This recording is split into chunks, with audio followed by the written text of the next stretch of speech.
আসসালামু আলাইকুম রহমতুল্লাহি ওবারাকাতুহু। আজকে জানব কুরবানির সঠিক নিয়ম, বন্টন নীতি ও জরুরি মাসাল। সম্মানিত দর্শকবৃন্দ, কুরবানি মুসলমানদের একটি মহান ইবাদত। এটি শুধু পশু জবাইয়ের নাম নয়, বরং আল্লাহর সন্তুষ্টির জন্য নিজের প্রিয় জিনিস ত্যাগ করার শিক্ষা। আজ অনেক মানুষ কুরবানি দেয়, কিন্তু সঠিক নিয়ম জানে না, শরীয়তের মাসালা জানে না, বন্টন সঠিকভাবে করে না, লোক দেখানো ও অহংকারে জড়িয়ে যায়। তাই আজকের আলোচনা আমরা জানব কিভাবে কুরবানি করতে হবে, কার নামে কোরবানি হবে, কাদের উপর কোরবানি ওয়াজিব, মাংস কিভাবে বন্টন করতে হবে, কোন ভুলগুলো থেকে বাঁচতে হবে, কোরআন ও হাদিসের দলিল সহ জরুরি মাসালা। কুরবানির মূল উদ্দেশ্য। আল্লাহ তাআলা বলেন সূরা আল কাউসার আয়াত নম্বর 2, ফাসাল্লি লিরাব্বিকা ওয়ানহার। অর্থ, তুমি তোমার রবের জন্য সালাত আদায় করো এবং কুরবানি করো। এই আয়াতে আল্লাহ নামাজ ও কুরবানিকে একসাথে উল্লেখ করেছেন। এতে বোঝা যায় কুরবানি অত্যন্ত গুরুত্বপূর্ণ ইবাদত। আল্লাহ তাআলা আরো বলেন সূরা আল হাজ 37 নম্বর আয়াত, لن ينال الله لحومها ولا دماؤها ولكن يناله التقوى منكم। অর্থ, আল্লাহর কাছে পশুর গোশত বা রক্ত পৌঁছায় না, পৌঁছায় তোমাদের তাকওয়া। অর্থাৎ আল্লাহ পশুর আকার দেখেন না, আল্লাহ দেখেন বান্দার নিয়ত ও তাকওয়া। কুরবানির ফজিলত। রাসূল সাল্লাল্লাহু আলাইহি সাল্লাম বলেছেন, কুরবানির দিনের আমলগুলোর মধ্যে আল্লাহর কাছে সবচেয়ে প্রিয় কাজ হলো কুরবানি করা। সুনানে তিরমিজি। আরেক হাদিসে এসেছে, কুরবানির পশুর প্রতিটি লোমের বিনিময়ে একটি করে নেকি দেওয়া হয়। সুনানে ইবনে মাজাহ। সুবহানাল্লাহ।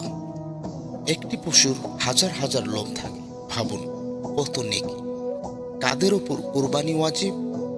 যে মুসলমান, প্রাপ্তবয়স্ক, সুস্থ মস্তিষ্ক সম্পন্ন, মুকিম, মুসাফির নয়, নিসাব পরিমাণ সম্পদের মালিক, তার ওপর কুরবানি ওয়াজিব। কুরবানি না করলে সতর্কতা। রাসূল সাল্লাল্লাহু আলাইহি সাল্লাম বলেছেন, যার সামর্থ্য আছে কিন্তু কুরবানি করল না, সে যেন আমাদের ঈদগাহের কাছে না আসে। ইবনে মাজাহ। এই হাদিস আমাদের জন্য কঠিন সতর্কতা। কুরবানির সময় 10 জিলহাজ ঈদের নামাজের পর থেকে 12 জিলহাজ সূর্যাস্ত পর্যন্ত। রাসূল সাল্লাল্লাহু আলাইহি সাল্লাম বলেছেন, যে ঈদের নামাজের আগে জবাই করলো, তার জবাই কুরবানি নয়, তা শুধু গোশত। সহিহ বুখারী। কোন পশু দ্বারা কুরবানি হবে? ছাগল, ভেড়া, দুম্বা, গরু, মহিষ এবং উট। বয়সের শর্ত। ছাগল, ভেড়া বা দুম্বা 1 বছর, গরু বা মহিষ 2 বছর এবং উট 5 বছর। যে পশু কুরবানি হবে না, রাসূল সাল্লাল্লাহু আলাইহি সাল্লাম নিষেধ করেছেন, অন্ধ পশু, স্পষ্ট খোরা পশু, অতিরিক্ত রোগা পশু, মারাত্মক অসুস্থ পশু, কানকাটা পশু বা কোনো প্রকার পঙ্গুত্ব পশু। কুরবানির সুন্নাত পদ্ধতি। রাসূল সাল্লাল্লাহু আলাইহি সাল্লাম বলেছেন, আল্লাহ সব কাজে উত্তম আচরণ ফরজ করেছেন, তাই পশুকে কষ্ট দেওয়া যাবে না। ছুরি ধারালো করতে হবে, এক পশুর সামনে আরেক পশুকে জবাই করা যাবে না। জবাইয়ের সময় দোয়া পড়তে হবে এবং অবশ্যই বিসমিল্লাহি আল্লাহু আকবার বলে জবাই করতে হবে। কার নামে কোরবানি হবে? এটি গুরুত্বপূর্ণ বিষয়। নিজের নামে? যার উপর কোরবানি ওয়াজিব সে নিজের নামে দেবে। পরিবারের পক্ষ থেকে কোরবানি।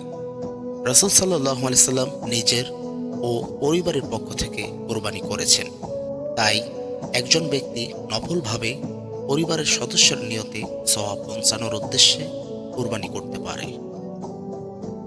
তবে যার উপর আলাদা কোরবানি ওয়াজিব হয় তার আলাদা কোরবানি করা উত্তম।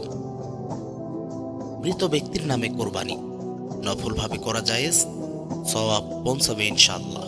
7 শরিকের মাসালা, গরু বা উটে সর্বোচ্চ 7 জন শরিক হতে পারবে। শর্ত, সবার নিয়ত ইবাদতের হতে হবে। কুরবানির মাংস বন্টনের নিয়ম আল্লাহ তাআলা বলেন সূরা আল হাজ 28 নম্বর আয়াত, فَكُلُوا مِنْهَا وَأَطْعِمُوا الْبَائِسَ الْفَقِيرَ। অর্থ, তোমরা তা থেকে খাও এবং অভাবগ্রস্ত গরিবকে খাওয়াও। উত্তম বন্টন পদ্ধতি: মাংস 3 ভাগ করা উত্তম। 1, নিজের পরিবারের জন্য। 2, আত্মীয় স্বজন ও প্রতিবেশীর জন্য। 3, গরিব মিসকিনদের জন্য। গুরুত্বপূর্ণ সতর্কতা: কসাইকে মাংস দিয়ে পারিশ্রমিক দেওয়া যাবে না। হাদিসে এসেছে রাসূল সাল্লাল্লাহু আলাইহি সাল্লাম কসাইকে কুরবানির মাংস বা চামড়া পারিশ্রমিক হিসেবে দিতে নিষেধ করেছেন। সহিহ মুসলিম। কসাইয়ের পারিশ্রমিক আলাদা দিতে হবে। চামড়ার মাসালা: গরিবকে দেওয়া যায়, মাদ্রাসায় দেওয়া যায়। বিক্রি করে নিজের কাছে টাকা ব্যবহার করা ঠিক নয়। কুরবানির আগে চুল, নখ কাটা। তিনি কুরবানি দেবেন 1 জিলহজ শুরু হওয়ার পর থেকে কুরবানি না করা পর্যন্ত চুল ও নখ না কাটা মুস্তাহাব। সহিহ মুসলিম। নারীদের কুরবানি: যদি কোনো নারীর কাছে নিসাব পরিমাণ সম্পদ থাকে তার উপরও কুরবানি ওয়াজিব। ঋণ থাকলে কি কুরবানি ওয়াজিব? যদি ঋণ পরিশোধের পর নিসাব পরিমাণ সম্পদ অবশিষ্ট থাকে তাহলে কুরবানি ওয়াজিব হবে।